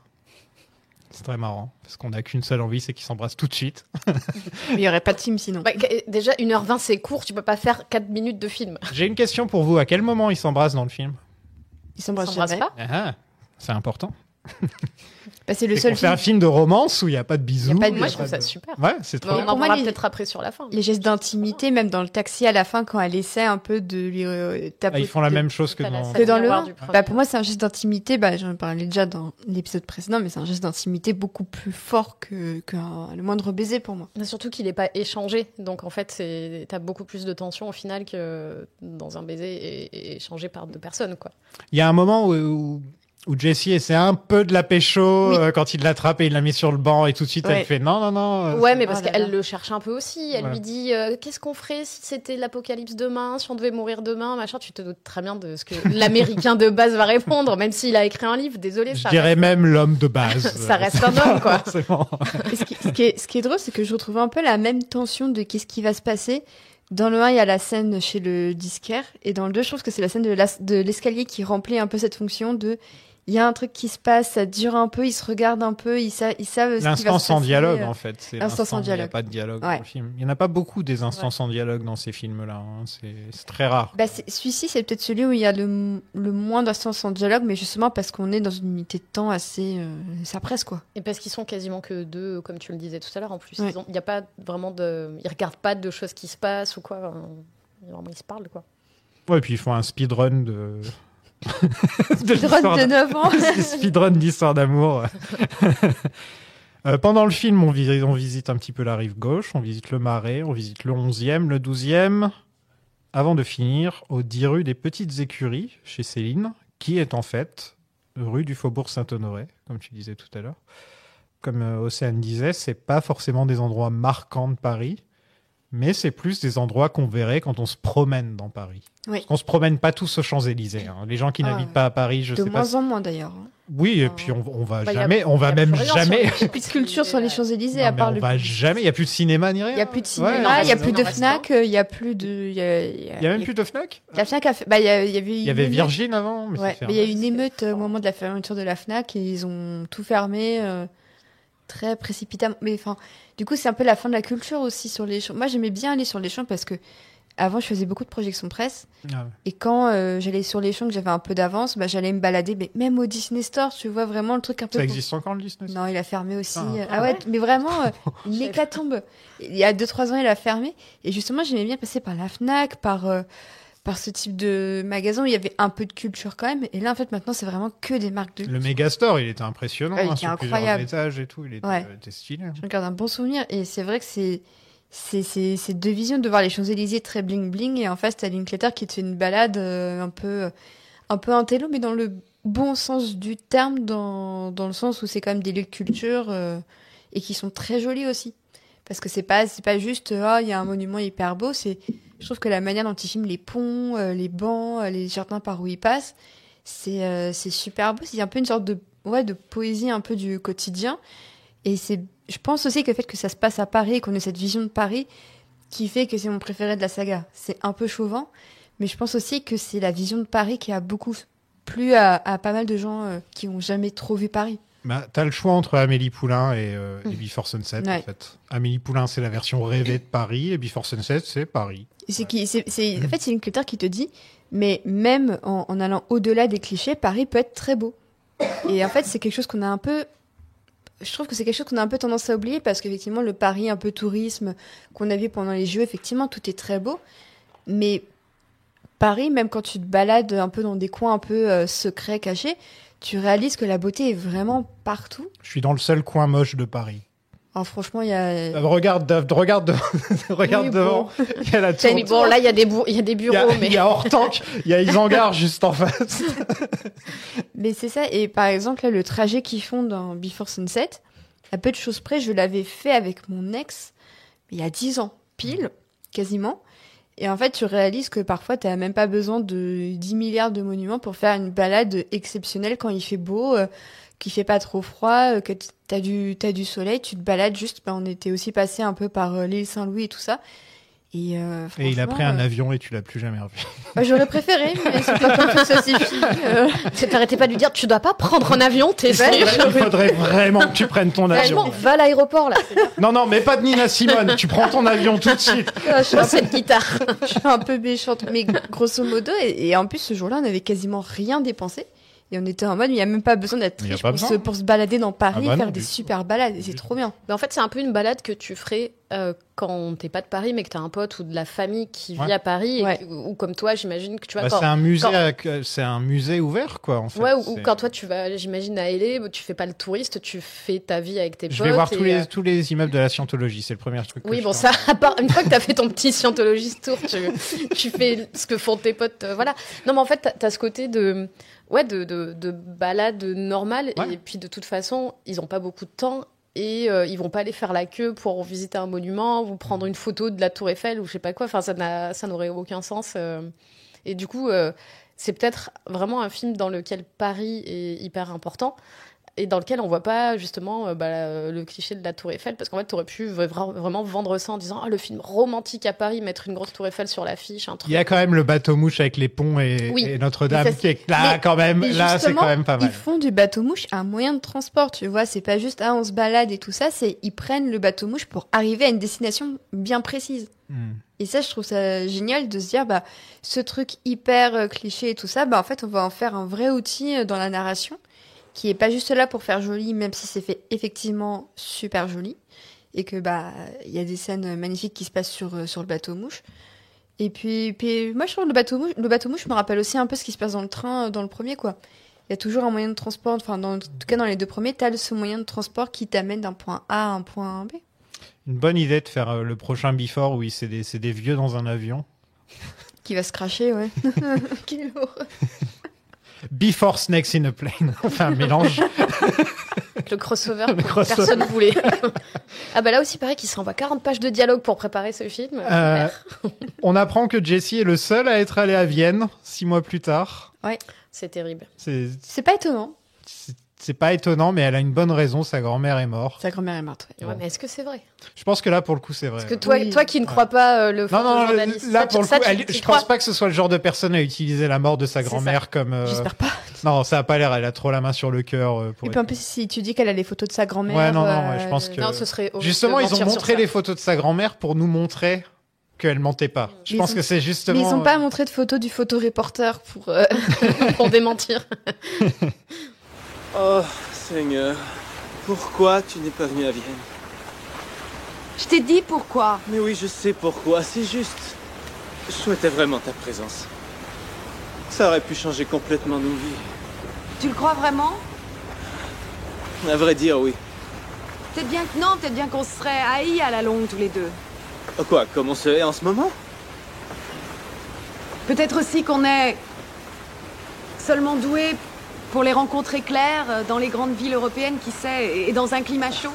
Céline travaille dans l'écologie maintenant. Elle est un petit peu comme l'Instagram de Julie Delpy. Elle parle beaucoup politique et trucs comme ça. C'est plus ou moins l'Instagram de Julie Delpy. Mais après, c'est logique parce que ils ont mis beaucoup d'eux dans leur personnage et dans les. Moi, j'ai l'édition Fnac, j'ai pas votre belle édition Criterion. Et il y a vraiment un bonus nul de genre une interview des trois qui fait 9 minutes. Donc vraiment, t'apprends pas grand chose. Mais un des rares trucs intéressants qui se dit, elle dit qu'elle a mis un peu une version d'elle idéalisée de quand elle était petite. Elle voulait faire Sciences Po, elle voulait être journaliste ou travailler pour une ONG, machin. Elle a dit, je mets un peu j'ai fait autre chose, je suis devenue actrice, mais j'ai mis un peu ce que je pense que je serais devenue, ou en tout cas ce que j'aurais voulu devenir, et elle s'est fait un peu un alter ego idéalisé, quoi. Mais ce qui est intéressant, c'est qu'entre le moment où elle fait ses études à la Sorbonne dans le premier film, et là le deuxième où elle est dans quelque chose d'un peu plus engagé d'écologie et tout, ben en fait, c'est ce qui pourrait arriver à n'importe qui, c'est que tu penses que ta voie est toute tracée professionnellement parlant, et en fait, tu réalises que ça te plaît pas. Et tu finis podcasteur. Voilà. Et ben, non, mais moi, en plus, j'ai fini à la Sorbonne, et maintenant, je suis dans le social media, quoi. Enfin, vraiment, bon, bref. Je suis contente de ce que j'ai quand même aujourd'hui, mais moi, j'ai grandi dans une ferme. Mais tu vois, je me dis comme Céline, où j'étais à la Sorbonne, en fait, j'ai fini par faire un truc qui n'avait aucun rapport. En fait, je me suis un petit peu retrouvée. C'est pour ça aussi que plus je vois le 2 et plus je l'aime. C'est que ce moment, cette croisée des chemins où tu es au moment où à la fois tu as des passions, mais en même temps, il faut bouffer. Tu le vis aussi quand tu as la trentaine, le début de trentaine. Et tu vois aussi qu'elle est un petit peu désenchantée déjà par rapport à son boulot, où elle dit, mais en fait, on a beau faire des actes, c'est compliqué, quoi, l'écologie, d'agir, même dans une fondation. Mais c'est pas étonnant en plus qu'elle ait fait ça, parce que c'est quand même quelqu'un qui est hyper idéaliste dans le premier, qui a des convictions et tout. Donc en fait, quand tu la retrouves et qu'elle est dans ce type de carrière, tout en étant désabusée, tu te dis en fait c'est une idéaliste qui faisait ses études idéales, qui a pas trouvé de débouché, qui du coup a choisi un métier qu'elle a peut-être pensé idéal ou en tout cas utile à un moment, et elle en est déjà un peu désabusée alors qu'elle est pas vieille, quoi. Et je pense qu'on a été nombreux à... Moi, j'ai vu plein de gens à 30 piges, 35 piges être désabusés ou en burn-out ou quoi. Et c'est un truc, tu t'identifies un peu aussi, je pense. Encore plus de nos jours, là. C'est clair. Le côté burn-out, ça venait à peine d'être inventé, là, quand ce film est sorti. Ouais. Et puis, ce qui est intéressant, c'est de voir que Céline, elle a dû changer de voie. Là où Jesse, en fait, il s'est construit au fur et à mesure, et on sent que son voyage, en fait, l'a nourri dans sa profession, le voyage du premier, et que, évidemment... Céline, c'est sa source d'inspiration et tout ça. Et il y a un côté, à la fois, elle a un travail de bureau très strict, et lui, en fait, il peut voyager partout, travailler où il veut, en fin de compte. Et c'est deux idées qui sont assez opposées. C'est à la fois la liberté de pouvoir écrire où tu veux versus... Elle peut pas bosser où elle veut, elle. Je crois qu'elle est quand même dans un bureau, non? Enfin, non, elle disait qu'elle était allée en Argentine et tout. Ouais, mais pour des missions, non? Ouais, mais elle dit qu'elle a vécu je sais plus combien de mois ou d'années, donc c'est des trucs un peu fixes. En fait, t'as pas la... elle était pas très flexible. Okay. C'est qu'en fait, t'es détaché, je pense, J'avais pour cette une impression mission à un endroit. Mais quand tu vois son appartement et tout, on dirait qu'elle est allée partout dans le monde, qu'elle a ramené des objets. Après, ça a l'air d'être le cas, parce qu'elle a vécu à New York, donc elle a vécu en Argentine. Et... Pauvre Jessie, c'est la première fois qu'il s'est brisé le cœur dans le film, c'est quand elle lui dit qu'elle a vécu à New York, et en plus, il lui dit, je t'ai peut-être vu de loin à un moment. Là, et puis, en tant que spectateur, tu te dis, mais si ça se trouve, en fait, ils se sont aperçus. Mais juste... Moi, je pense que oui, là, pour le coup, je pense qu'ils sont aperçus parce qu'elle dit j'habitais à cet endroit-là. Donc, il y a assez d'indices pour te faire comprendre que il s'est passé des choses hors caméra. En fait, c'est comme dans la vie, parfois, t'es pas au courant que les gens que tu connais, ils se sont croisés dans une autre ville ou des trucs comme ça. Il y a un moment où elle explique qu'elle disait il y a un Américain qui m'a dit si je dois vivre aux États-Unis, il faut que j'apprenne à tirer. C'est un truc qu'on m'a dit littéralement il y a 2 mois. Ah ouais? Ouais. Ah non, mais on sait jamais si le gouvernement veut venir prendre tes armes. Et je fais Je fais, si t'as pas d'armes, le gouvernement va pas venir prendre tes armes. J'avoue que c'est un problème En qui plus, peut se le résoudre pire- très facilement. Le pire, c'est que c'est un libéral, quoi. C'est un démocrate et tout. C'est juste qu'il il a tellement vécu aux États-Unis, c'est tellement dans la culture que pour lui, le fait de ne pas avoir une arme, c'est comme si t'étais tout nu, en fait, quoi. Et moi, j'étais complètement choqué à moitié. Je me disais, c'est pas possible que toi, tu penses comme ça. Et il me disait, si. Ouais. C'est ouf. Mais même dans Boyhood, t'as les beaux-parents du personnage d'Ethan Hawke qui filent un fusil au gamin. Je crois qu'il a 15 ou 16 ans à ce moment-là du film. Et en fait, nous... Les adultes dans Boyhood, de toute super façon, absurde. ils sont pas super, les adultes dans Boyhood. Ah ouais, le personnage du vétéran, purée. Ah, Wow. L'alcoolique, Mais- là, qui picole et tout. Oui, c'est Il y a lui. aussi le Non, beau-père t'as alcoolique. t'as qui le est pas beau-père mal. alcoolique et après t'as le vétéran qui est pas très LGBT-friendly. Ah oui, lui aussi. Il est infâme. Il comprend très mal le sarcasme pendant tout le film. C'est assez drôle à voir parce que c'est très français. Pardon, le second degré. La deuxième fois qu'il se fait briser le cœur dans le film, c'est quand elle prétend qu'ils n'ont pas couché ensemble. Oui, c'est très drôle. Alors que pour lui, c'était la nuit de toute de sa vie. Et Il a basé un roman Ouais. dessus. Elle est quoi. méchante avec quand même. Hein. Elle va lui dire Ouais. des trucs comme ça. En fait, elle le teste. Elle passe son temps à le tester Moi, pour je voir trouvais ça si. un peu marrant. Elle le teste pour voir Ouais. si. En plus, ouais, elle a son sens de l'humour. Mais elle le teste un peu pour voir si tous les mots qu'il dit, ah oui, j'ai pensé à toi pendant tout ce temps, est-ce que c'est vrai ou pas en fait, quoi. Donc elle teste un petit peu et aussi elle a peur du fait qu'il soit marié, quoi. Et puis en même temps, Normal. Ouais. t'es aussi bon. Elle bénéficie de l'effet de surprise qu'elle a sur lui puisque elle savait qu'il allait venir. Elle a lu le livre et elle apparaît. Mais quand même, je pense qu'elle a eu un truc évidemment qu'on ne voit pas. C'est quand même la surprise de tomber sur un bouquin qui parle de toi et de ta nuit idéalisée. Alors en plus, avec peut-être des différences entre le souvenir et ce que tu peux oublier, ce que tu peux embellir, ce qui est la vision de l'autre, donc elle a le miroir de ce qu'elle a vécu. Et je pense que c'est aussi peut-être un peu un truc de défense, d'aller un peu contredire sa narration et son truc, juste en disant, bon là, je t'ai fait croire pendant 10 minutes qu'en fait on n'avait pas couché ensemble ou que je m'en souvenais pas, mais toi t'as écrit 300 pages sur moi et c'est pas rien non plus, quoi. Même si son nom n'est pas cité ou quoi, machin, mais elle, quand elle a reçu ce truc-là, enfin, j'imagine pas ce que c'est de lire un livre entier, avec en plus le temps que ça prend, quoi, de lire chaque page et tout, et de retrouver le souvenir de cette nuit-là, c'est quelque chose dont elle parle un peu, elle dit qu'elle l'a lu 2 fois, il me semble. Au tout début, elle fait un petit peu, oh oui, je l'ai survolé, ouais, elle est un oui, petit oui. peu comme ça, et puis Ouais. plus ça avance. En fait, c'est ça, c'est qu'elle a elle se protège en fait pendant une bonne partie du film, et ça craque quand elle est dans la voiture, quoi, où là vraiment ça explose, mais c'est vrai, en revoyant le film, j'avais un petit peu oublié et je me suis dit, ah mais en fait, c'est que Jessie qui était à fond dedans dans cette histoire. C'est que Jessie qui a cette image de lui et c'est qu'avec le temps dans le film qu'on apprend que non, en fait. C'était réciproque. Ouais, c'était réciproque. Non, mais on c'est est juste content. qu'elle a eu le temps de se préparer j'imagine, à répéter, enfin, peut-être pas forcément répéter, mais à se dire ce qu'elle allait Et dire, elle quoi. savait qui il était, elle savait qu'il était marié, qu'il avait des gosses, parce que Ouais. c'était dans l'article. Lui, il ne savait rien d'elle. Donc c'est aussi ça au niveau de... Lui, il avait que l'image idéalisée d'elle, alors que elle a eu tout le temps de lire son livre pour savoir exactement ce qu'il pensait. Donc c'est pas pareil au niveau de la dynamique. Mais c'est un peu une bonne étude de comment 2 personnes peuvent vivre un moment similaire et avoir 2 souvenirs différents, en fait. C'est vrai, la plupart du temps, quand tu as un souvenir d'il y a 10, 15 ans et t'en parles avec un pote, il va te dire « Mais non, t'as pas dit ça, moi j'ai dit ça. » Tu fais quoi? Non, c'est moi qui l'ai dit. Oui. Et ben, c'est tout à fait ça, quoi. Et aussi, elle change, parce qu'elle a plus du tout le même avis sur la réincarnation que dans le film précédent. C'est vrai. Dans le film précédent, elle dit qu'elle croit en la réincarnation, etc. Et dans ce film-là, elle dit non, pas du tout. Mais c'est peut-être la mort de sa grand-mère. Enfin, en fait, Ouais. tu comprends aussi que la mort Elle est de moins sa spirituelle. grand-mère- Dans le premier, c'était elle Ouais. la spirituelle, et maintenant, c'est Jessie qui l'est un peu plus. Ouais, mais c'est intéressant de voir comment la mort, dont il parlait beaucoup dans le premier avec la scène du cimetière, en fait, se manifeste à la période où ils étaient censés se revoir. C'est comme si, en fait, ça reste quand même un peu spirituel de se La dire, seule chose qui pouvait les séparer, la c'est la seule, mort. c'est la mort. Ah. Pas de eux deux, mais d'une personne finalement encore plus importante a priori pour C'est Céline. bizarre qu'ils meurent tous les 2 en même temps à des endroits différents du monde. Oh mon dieu, mais parle pas de mal. Il y a Ce sera deux le 4. Il y a 2 pianos qui tombent au même moment. Mais il y a quelque chose justement où, en fait, elle perd cette foi en la réincarnation, la spiritualité, et pourtant, ce qu'elle a vécu en n'allant pas voir Jessie tient de la spiritualité, et tu peux très bien dire d'une manifestation un peu étrange, le destin te dit bah non, tu le verras pas aujourd'hui, ou bah non, l'amour que tu veux donner à quelqu'un, bah finalement il faut qu'il aille ailleurs vers ta Reviens dans grand-mère. 9 ans. Ouais, genre Elsie. Voilà. Je fais le mouvement de C'est Laura Palmer. Laura Palmer, je te revois dans 9 ans. Et je te revois dans 9 ans. Marie-toi, fais un gosse, et ensuite je te revois. Meanwhile. Les Parisiens sont parfois grognons, t'as remarqué? Non, ils sont assez Non. aimables, il m'a semblé. Non, ils le sont Ils pas. sont pas heureux. Non. Non, ils le sont. J'en sais rien, c'est peut-être juste l'homme français, moi, il me rend folle.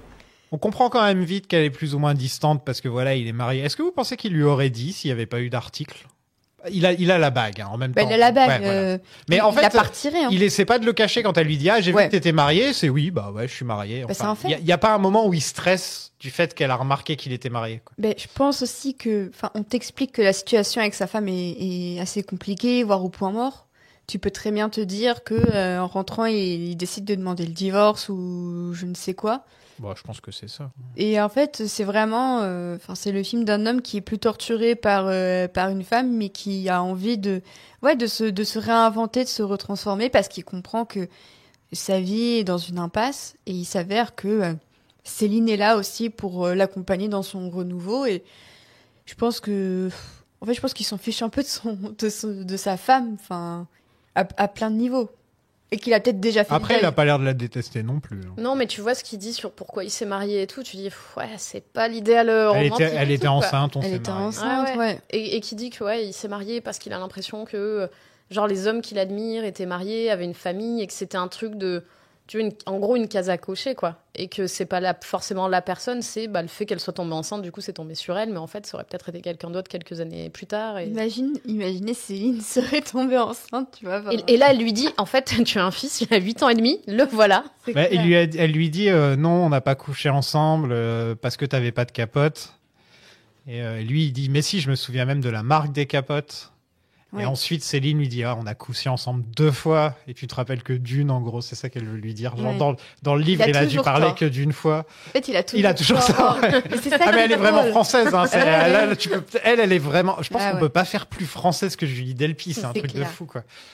Et pourtant, Dieu sait qu'elle parle bien anglais, pas d'accent. Tu sens qu'elle a Ouais. vécu là-bas et tout. C'est Roger Ebert qui disait dans sa critique qu'elle parlait mieux anglais que la plupart des gens. Quand il y a Roger Ebert qui dit ça, c'est plutôt cool quand même. Donc ils vont sur un bateau-mouche, un truc qu'aucun Parisien n'a fait de sa vie. Vous êtes déjà allé sur un bateau-mouche? Oui. Il y a 20 ans. Bah, avant Non, de vi- non. ah, quand vous depuis 25 ans. que vous vivez à Oui, mais c'était moi quand genre mes grands-parents venaient. Ouais, voilà. Et voilà, c'était vraiment pour le coup un c'est truc pas de- comme ça d'un seul coup tu de fais tiens touriste. allez. Non, je- moi de moi-même, moi ça fait 15 ans, je crois que je suis à Paris, un truc comme ça. Je suis jamais allée sur la Tour Eiffel, tu vois, par exemple. Mais depuis que, du coup, encore une fois, depuis que j'ai fait découvrir Before Sunset à mon copain, il me dit viens, on va faire une balade en bateau-mouche et j'attends encore, mais qu'il fasse plus beau. Ce vieux lover là. Ah ouais. Il sait comment me faire plaisir. À chaque fois, il fait viens, on va vers Shakespeare Co. Et après, on va sur un bateau-mouche. Et en fait, il fait trop moche. Donc, mais ça arrivera un jour. Donc Jesse tente sa chance sur un banc. Bon, il a aucun tact, comme dans le premier film. Hein. C'est Ah, un c'est mec, quoi. Il défonce les portes, quoi. Et il a pas changé. Hein, Et ça parle beaucoup plus de sexe qu'avant, parce que maintenant ils sont dans leur trentaine, donc comme ils disent, le sexe c'est beaucoup moins important. C'est-à-dire que c'est pas la première fois que tu vas faire quelque chose, comme quand t'es dans ta vingtaine. Et c'est plus un truc casual, quoi, dont tu peux discuter maintenant que t'es à la trentaine. Ah ouais, j'aime bien ça, enfin. Et je trouve que c'est très bien écrit, parce qu'en effet, quand j'avais 20 ans, j'étais beaucoup plus timide dans ma manière d'exprimer ma sexualité, etc. Une fois que j'ai eu 30 ans, c'est pas du tout la même chose. Donc c'est très bien fait. Et c'est vrai que c'est un peu choquant parce que quand tu vois le premier film, il y a pas vraiment de dialogue sur le sexe dans le premier film. Il y en a. c'est beaucoup de regards et Voilà. j'ai des mouvements un peu timides, je sais pas comment. Alors que dans celui-là, voilà, ça fait une demi-heure qu'ils sont ensemble et ils sont déjà en train de parler de cul, quoi. Français, Ils ont 9 ans à rattraper, quoi. Ouais, ils ont 9 ans à attraper, tout à fait. T'imagines les retrouver d'1h20 et tu parles que de cul. Donc Céline a une crise existentielle après à cause du livre. Hein. Et elle demande à sortir de la voiture, puis ensuite non, et ensuite elle redemande à sortir de la voiture. Et... En mode drama queen au possible. Bah oui, mais il faut un peu. En fait, il y a pas, tu vois, il y a pas d'énormes rebondissements. Donc ça, à l'échelle du film, c'est un rebondissement, se dire, en fait, ça se trouve là, elle va sortir. Bon, personne n'y croit, mais.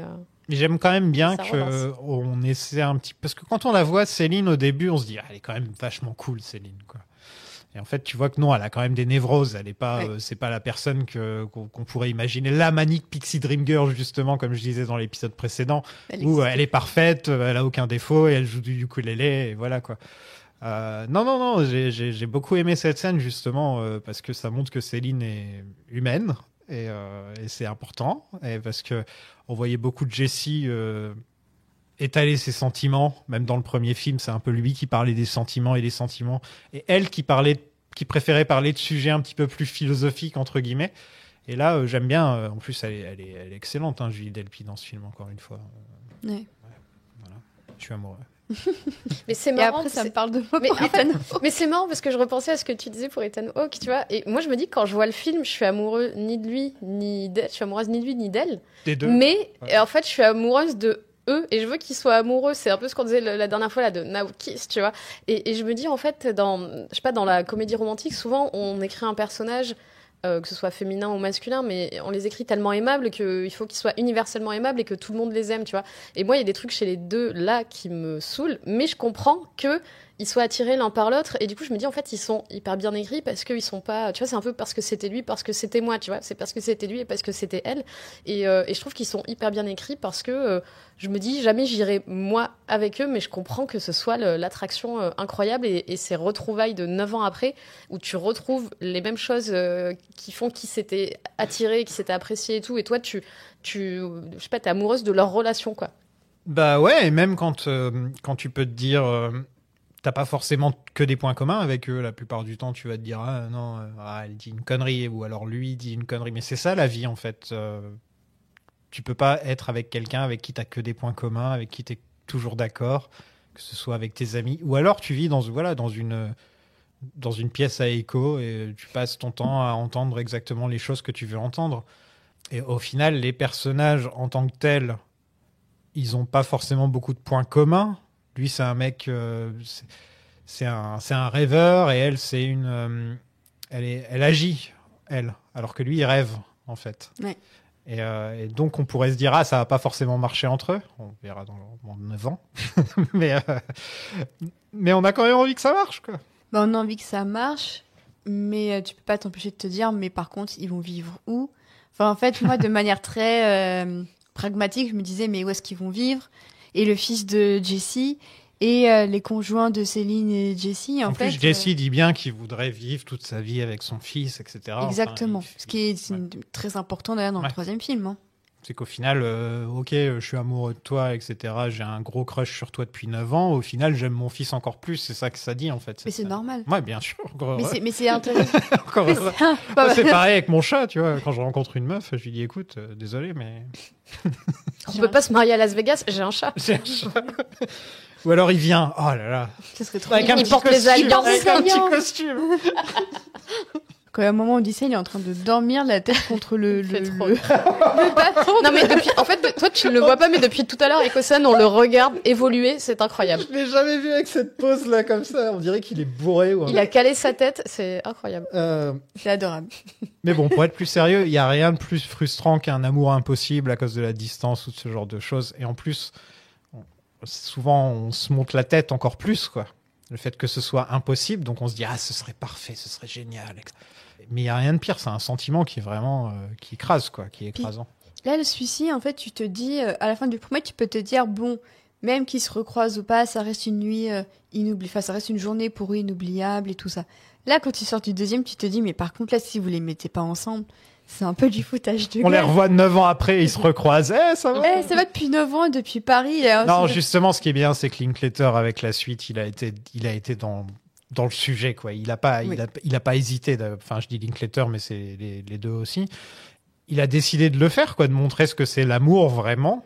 Quand on reste avec quelqu'un et qu'il y a des défauts, qu'il y a des problèmes, plutôt que de se dire, on refait Before, on fait un nouveau Before.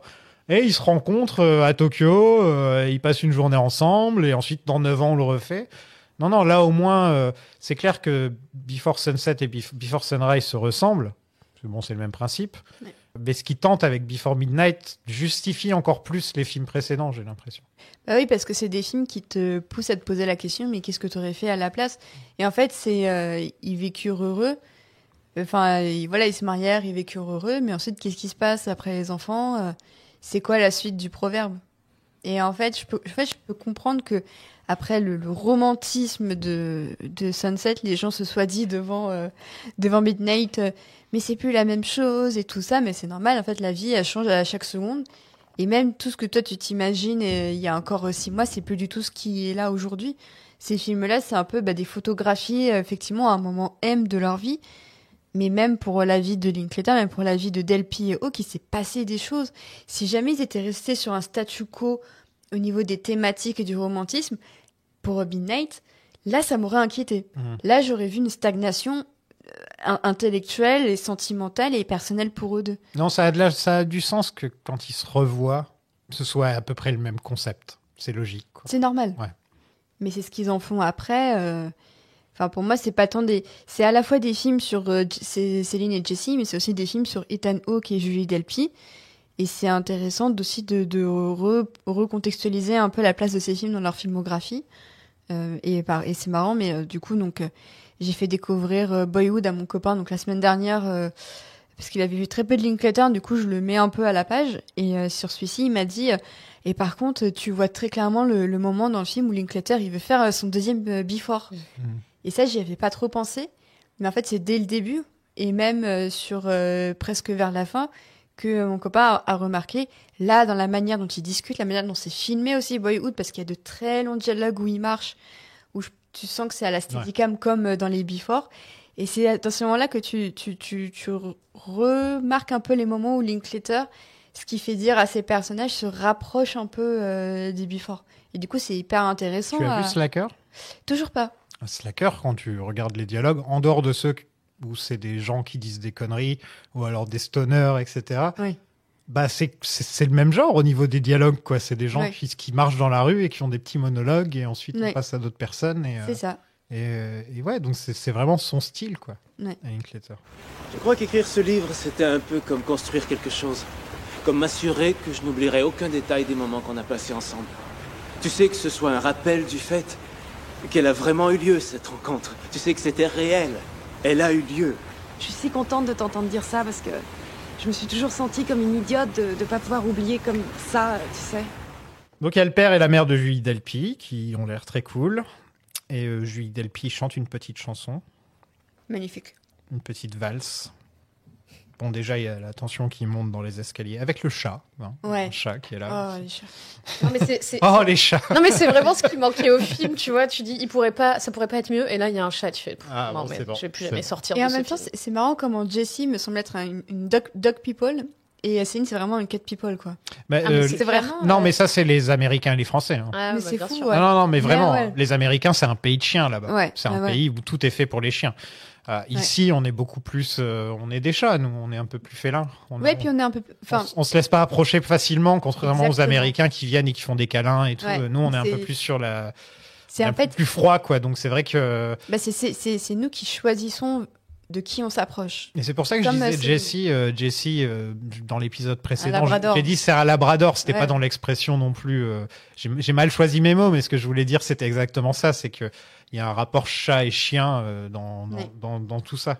Vous aimez bien la petite chanson de... Je la trouve trop belle. De Julie Delpy. Je la trouve trop belle, puis bon, c'est le flashback un peu, voilà, à la valse, à ce qui s'est passé, et tu réalises qu'elle aussi garde un peu un souvenir et en a fait une œuvre artistique. Comme lui, ouais. Comme lui. Sauf que elle, c'est la musique et lui, c'est les bouquins. Et en fait, il y a encore ce lien entre la musique et Céline dans le premier film où ils vont chez le disquaire et t'as Jessie qui écrit un bouquin et qui va dans une librairie.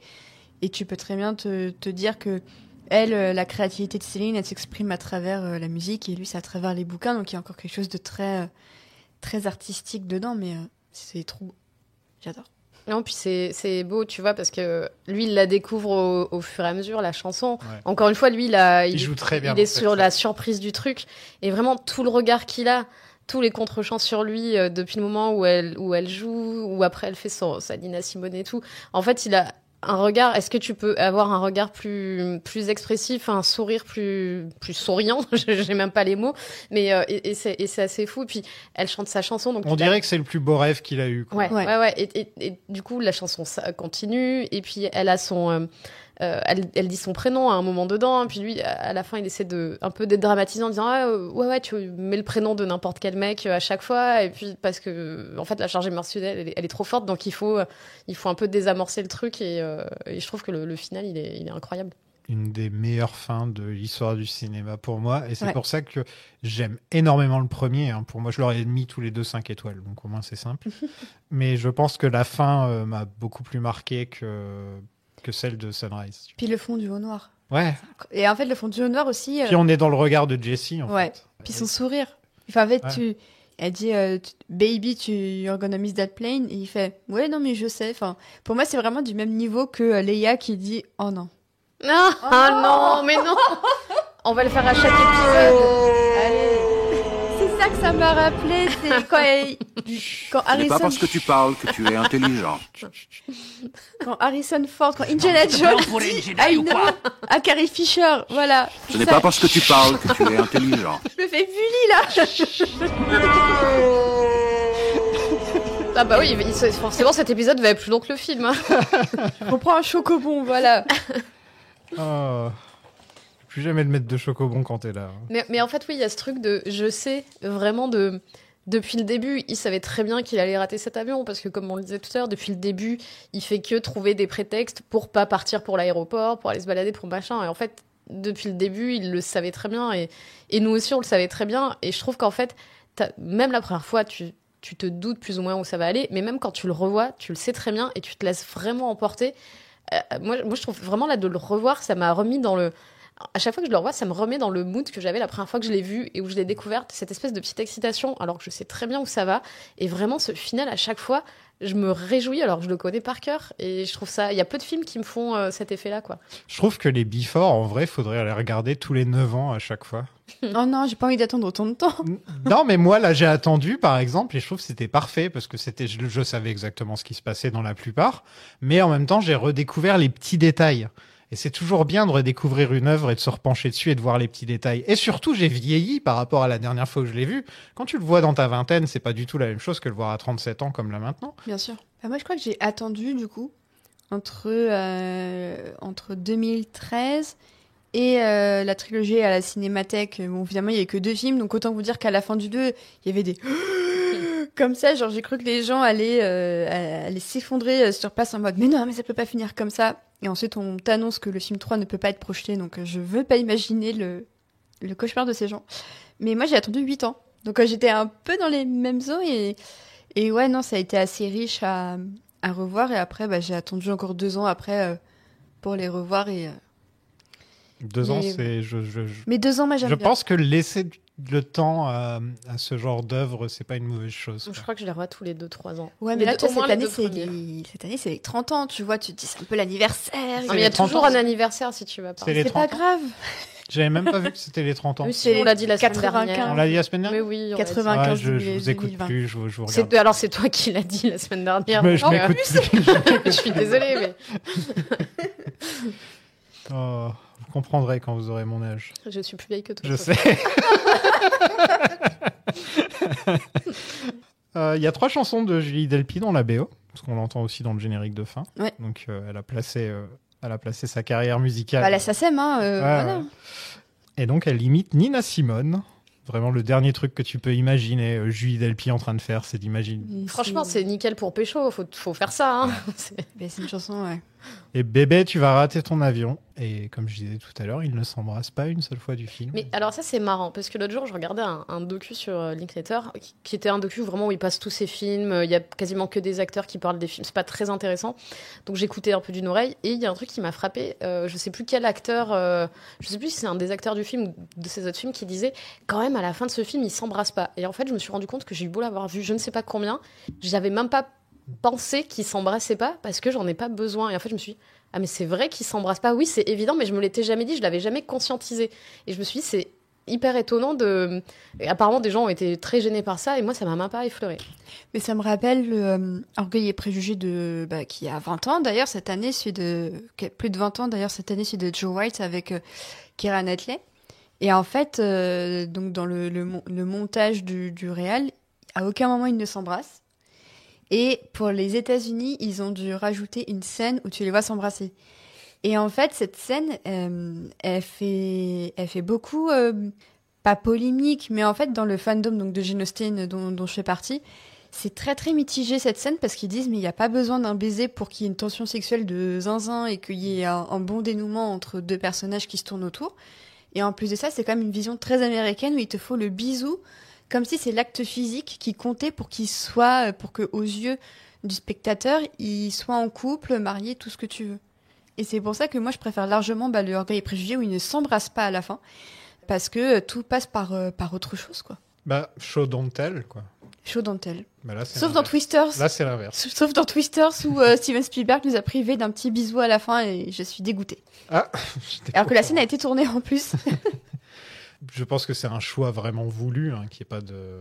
Et puis au bout d'1h20... En fait, c'est un film où ils ont tellement de questions à se poser qu'ils n'ont pas vraiment le temps de s'embrasser. Ils se disent tellement de trucs que moi, ça m'a vraiment pas marqué. C'est intense en 1h20.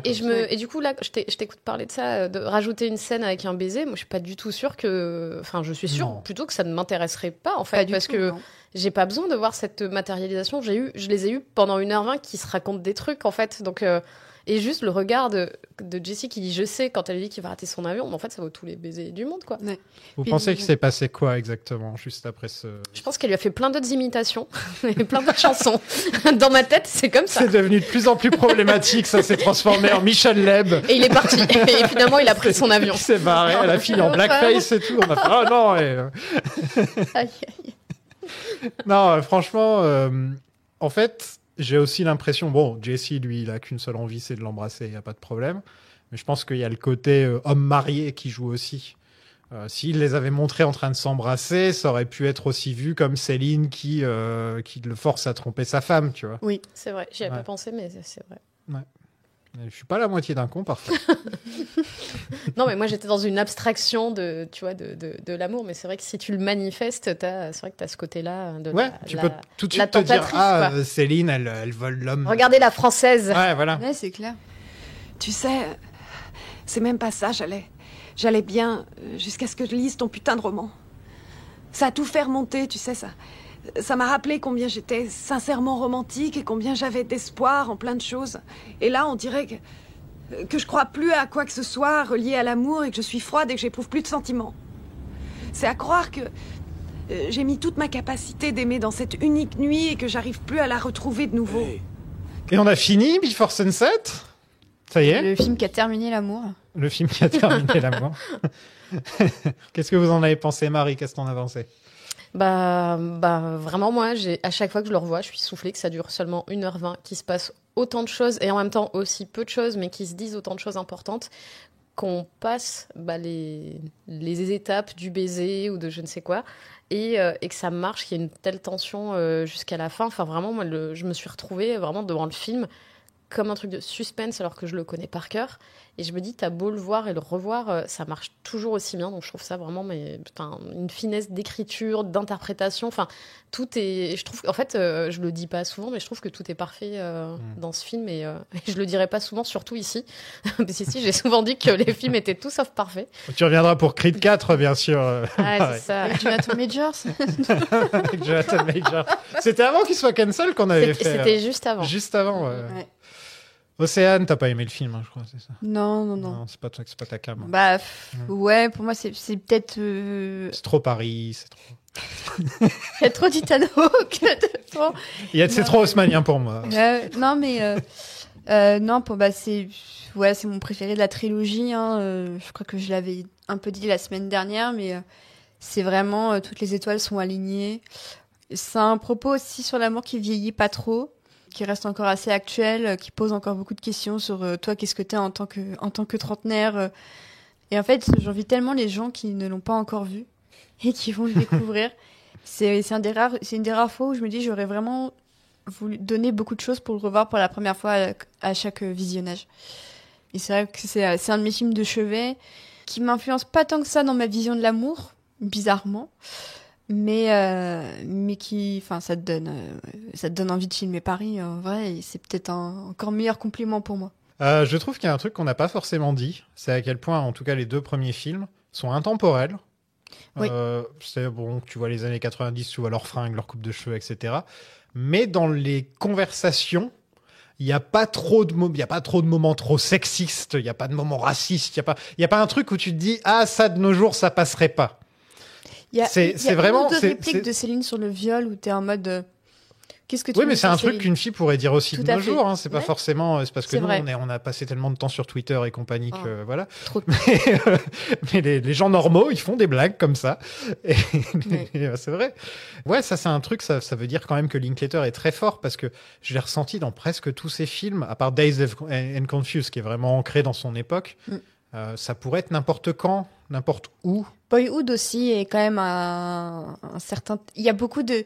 Je me souvenais plus dans Boyhood. Il y a les Game Boy, il y a les trucs. Ils vont planter les drapeaux pour Obama et Oui, Biden ouais. en 2008. Il y a- C'est incroyable. Mais c'est écrit dans le script en plus, donc ça va, c'est Ouais. assez. Mais ouais, c'est vrai. Je crois qu'il joue à Pokémon. Je crois qu'il a Elle des, chante, il a la des posters sœur, de groupe et de trucs comme La ça. sœur chante du Britney Spears. Ouais. T'as les Mais téléphones c'est que normal, tu vois, c'est voulu oui, et c'est très malin de la part de Linklater parce que quand il a filmé les trucs, il s'est dit ça, ce sera iconique dans 10 ans quand même. Mais en plus, là, pour le coup, c'est différent parce que comme il revient tous les ans tourner quelques jours, bah, il lui faut un peu des marqueurs temporels parce que Ouais. c'est vrai qu'il y a des moments où bah, les enfants ont des poussées de croissance, où il y a une nouvelle maison. Enfin, il y a des choses qui font que tu vois qu'il s'est passé du temps, mais il y a des fois, bah, en fait, tu grandis pas forcément beaucoup à une certaine période et tout. Et donc, il faut un peu des marqueurs aussi pour dire, bah, tiens, là, en fait, il a 12 ans et on est à telle époque. Mais du coup, ça passe par des chansons, des campagnes électorales, etc. Quoi. Et sinon, je trouve que c'est un film parfait. Je vous rejoins là-dessus. J'aime bien cette communion parce que ça n'arrive pas souvent. Ça n'arrive ici. pas. Non, et puis même le Si à fait 20 que minutes on disait c'est chaud. c'est quand pas tout le souvent monde que est d'accord. j'utilise aussi. C'est un film parfait comme phrase. Ouais, parfait. Je l'utilise genre pour les premiers films de certaines sagas, mais c'est rare que je le fasse pour le deuxième film d'une saga. C'est vraiment très très rare. Ça a dû arriver pour Le Parrain 2. Ouais. Pas pour Clerks 2. Et attends, je réfléchis. Et il y a eu quoi d'autre comme. Il y a eu que Le Parrain 2 hein, dans toutes les Wow. sagas que j'ai faites ou la suite. Evil Dead 2. Il y en a qui te diront que Aliens is meilleur que Alien. Je ne fais pas partie de ces Ouais, gens. voilà, il y a des gens qui diraient ça. Ouais, moi, je pourrais le dire. Mais tu vois, par exemple, les 2 tours, Rocky 2, tu vois, je trouve que c'est pas les meilleurs. Quoi. Evil Dead 2. Alors que là, Ça, c'est une bonne question. Evil Dead ça. 2, tiens, ouais, c'est vrai, Evil Dead 2, ouais, rentre dans. Ouais, ok, je pense que c'est mon préféré aussi. Mais est-ce que je dirais que c'est un film parfait? Dans ce qu'il veut faire, oui. Je sais pas si c'est aussi universel qu'un Before. Oh, bah, on a moins envie de rencontrer des Deadites dans une cave que Before, Julie c'est Delpy, accessible pour tout le monde, tu vois, alors que Evil Ouais, Dead, faut être un petit peu plus dans le J'ai- délire un peu. Voilà. J'ai un bon exemple. Ouais. Spider-Man 2 de Sam Raimi. Mais je l'ai pas fait dans la saga. Ah bah voilà, et bah. Encore Non, ça mais c'est me vrai que je l'ai fait dans mon ancien podcast, donc ça Voilà. compte. Mais oui, je suis d'accord aussi. On se retrouve la semaine prochaine pour Before Midnight. Avec toujours plus de chocobons. Et toujours plus de. Tu seras là, chat. Marie? Avec plaisir. Ouais. Bah ouais. Bah allez, on est Allez. reparti. Je peux pas m'arrêter maintenant. Je pensais qu'on Bah allait non. finir, tu sais, juste Océane et moi, parce que ça aurait été drôle. On est à 3 au début. Genre on And tue then they were quelqu'un not. on tue quelqu'un à chaque épisode. Tu vois. Non, mais pour le coup moi, comme je le disais, le 3, c'est celui que j'ai le moins vu. Et je pense que ça fait peut-être pas 9 ans, mais ça fait assez longtemps que je l'ai pas vu. Donc là, c'est le moment de le revoir. C'est le Je pense mieux que reçu. C'est le mieux reçu au niveau des Oscars, au niveau des notes, au niveau. Alors que pourtant, c'est peut-être au niveau des fans et tout ça, c'est peut-être le plus clivant. Ouais. Bah oui, parce que c'est moins romantique. Bah, c'est normal. Ouais, voilà. C'est moins. Parce que ça raconte moins. Hmm. Ça te fait moins rêver. Ouais, voilà. Ouais. Mais en tout La cas, vraie vie, ça fait moins rêver. En tout cas, on vous en parlera dans une semaine. Encore merci à vous de m'avoir rejoint. Comme Merci. toujours. Merci. À la prochaine. Salut. Salut. Baby, tu es en train de manquer cet avion. Je sais.